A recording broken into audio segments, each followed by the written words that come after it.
বন্ধুরা, তোমরা কেমন আছো? আশা করি তোমরা সুস্থ আছো, ভালো আছো। আমি তোমাদের আজকে বাঁধাকপি একটা রেসিপি দেখাবো। দেখো, বাঁধাকপি মোটা অংশটা রেখে দিয়েছি, আর এই পাতাগুলো আমি নিয়েছি এইভাবে, দেখো চৌকো করে আমি কেটে নিয়েছি। এর মধ্যে আমি সুতো দিয়ে ভালো করে আমি বেঁধে নেবো। দেখো, ভালো করে পেঁচিয়ে নেবো। সব কটা বাঁধাকপি টুকরোও বেঁধে নিয়েছি। এবার আমি গরম জল বসিয়েছি, নুন দিয়েছি, দিয়ে এবারে বাঁধাকপিগুলো সব এর মধ্যে দিয়ে একটা টমেটো দিয়ে ভালো করে আমি ভাপিয়ে নেবো। দেখো, ভাপানো হয়ে গেছে, আমি টমেটোটা তুলে নিলাম।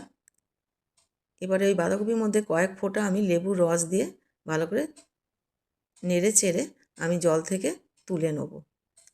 দেখো, জল থেকে তুলে নিয়েছি। এবার সুতোগুলোকে তুলে ফেলে আমি হাতের তালুতে জলটা চিপে রেখে দিয়েছি।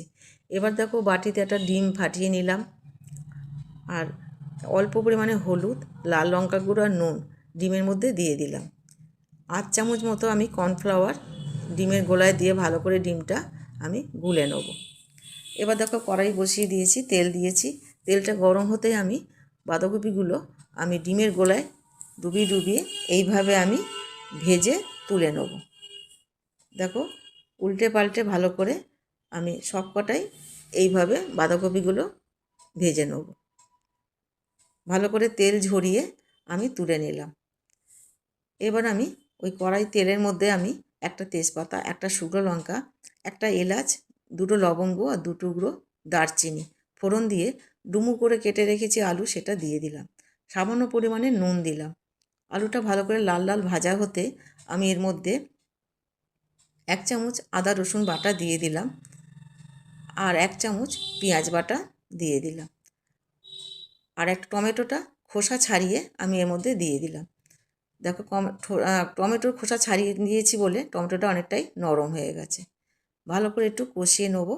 ভালো করে নেড়ে চেড়ে নিয়ে আমি এর মধ্যে যে মশলাগুলো দেব, সেই মশলা লাল লঙ্কার গুঁড়ো আছে, কাশ্মীরি লঙ্কা গুঁড়ো আছে, হলুদ আছে, আর ধনে জিরে গুঁড়ো আছে, আর নুন, সব মশলাগুলো আমি এর মধ্যে দিয়ে দিলাম। ভালো করে এটা আমি কষিয়ে নেব।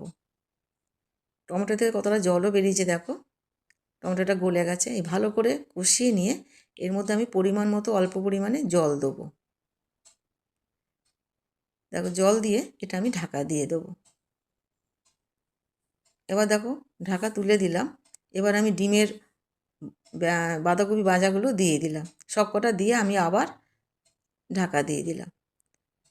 দেখো, হয়ে গেছে। এবার আমি অল্প পরিমাণে গরম মশলা গুঁড়ো দিয়ে আমি নেড়ে চেড়ে নামিয়ে নেব।